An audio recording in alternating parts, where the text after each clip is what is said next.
Y en más temas, en temas de migración, especialistas coincidieron en que la mejor manera de mejorar la calidad de vida de las personas que viven en los Estados Unidos en calidad de migrantes es lograr un acuerdo con este país. Escuchemos.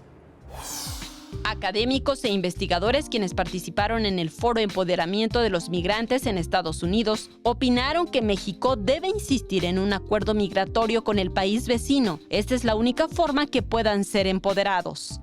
Para que estos mexicanos tengan un empoderamiento, la legalidad, pero también el conocimiento del idioma y el conocimiento del sistema norteamericano en todos sus aspectos.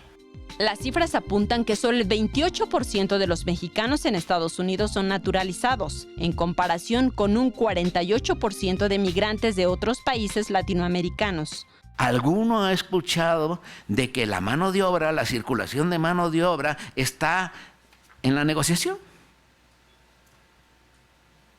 Bueno, tenemos 5 millones de personas allá. Ellos necesitan trabajadores. Necesitan y nosotros necesitamos trabajadores dentro de un contexto de legalidad. Señalaron como relevante que México y Estados Unidos deben abrir caminos para una negociación en materia migratoria que beneficie a ambas naciones, además de la importancia que México trabaje con las ciudades santuario. Saray Mariscal, 21 Noticias.